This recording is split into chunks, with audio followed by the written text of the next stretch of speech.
Hospital-acquired or nosocomial infections are caused by viral, bacterial, and fungal pathogens. The most common types are bloodstream infections, including hospital-onset Clostridium difficile, or C. diff, and hospital-onset Methicillin-resistant Staphylococcus aureus, better known as MRSA. Then ventilator-associated pneumonia, catheter-associated urinary tract infections, or UTI, and surgical site infection, or SSI, occur.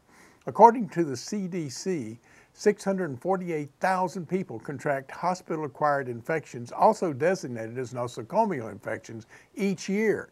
Annual deaths now number at minimum 75,000, or twice the fatalities from car crashes each year.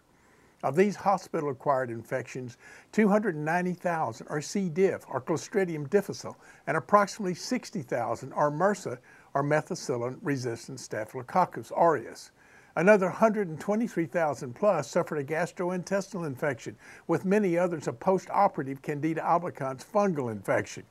The CDC also reports patients who undergo dialysis treatment have increased risk for getting a healthcare-associated infection. Also, hemodialysis patients have weakened immune systems which increase their risk for infection, unquote.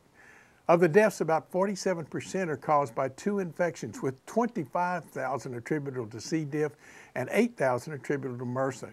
The magnitude of the problem with hospital-acquired infection deaths can be visualized by realizing just the unnecessary deaths from C. diff and MRSA annually equate to 12 World Trade Center tragedies. The really sad part is most, if not all, hospital-acquired infections are considered preventable by good hygiene, including mandatory hand washing in the hospital environment. What can we do? Check out which hospitals have the most and least hospital-acquired infections. Don't be shy in commenting on hygiene in the hospital. Ask if hands have been washed prior to your bedside visits. When you encounter potential infections, you want your immune system to be at peak. That's naturally known to protect you by the immune cells representing 1/5 of your body's composition as your defense force against invading pathogens. In one study titled Modification of Post-Operative C. albicans Sepsis by Glucan Immunostimulation Involving Immune Response, researchers found, quote, protection against C. albicans was observed in the glucan-treated groups. Glucan increased survival and reduced renal pathology associated with C. albicans challenge in the post-operative period.